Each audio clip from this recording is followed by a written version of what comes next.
എല്ലാവർക്കും നമസ്കാരം. ഇന്ന് നമുക്ക് താറാവിൻ്റെ മുട്ടയാണിത്. നമുക്ക് കുറുമ വയ്ക്കാം.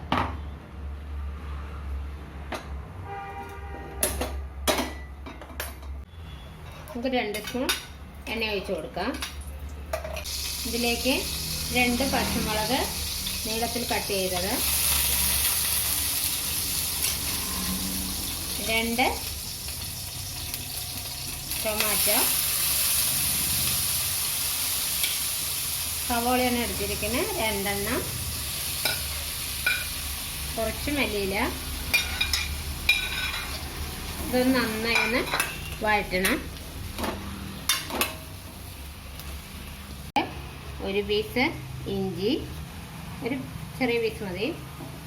ഇതിൽ 3 പട്ട, 1 ഏലക്ക, 3 ഗ്രാമ്പു, പെരിഞ്ജീരകം, ഒരു 1/4 സ്പൂൺ പെരിഞ്ജീരകം, വെളുത്തുള്ളി 6 എണ്ണം, 6 അല്ലി, ഒരു 2 സ്പൂൺ പൊരികടല, കുറച്ച് തേങ്ങ ഒന്ന് അരയ്ക്കണം. നന്നായി ഒന്ന് വഴറ്റിക്കിട്ടിയിട്ട് നമുക്കിതിലേക്ക് 1/4 സ്പൂൺ മഞ്ഞൾപ്പൊടി, 1.5 സ്പൂൺ മുളക് പൊടി, 1 സ്പൂൺ മല്ലിപ്പൊടി നന്നായി ഒന്ന് ഇളക്കി കൊടുക്കുക.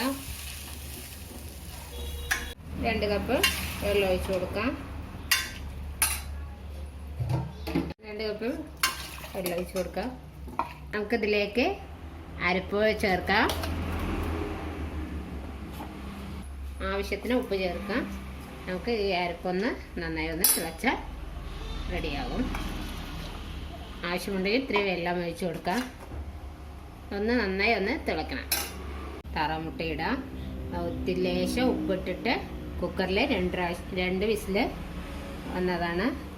നമ്മളെ സാധാ മുട്ട മാതിരിയല്ല, ഈ മുട്ട ഇത്തിരി വേവ് കൂടുതലാണ്. നാടൻ താറാവ് മുട്ട നമുക്ക് ഇതിലേക്ക് ഇട്ട് കൊടുക്കാം. ഇതിലേക്ക് ഇത്തിരി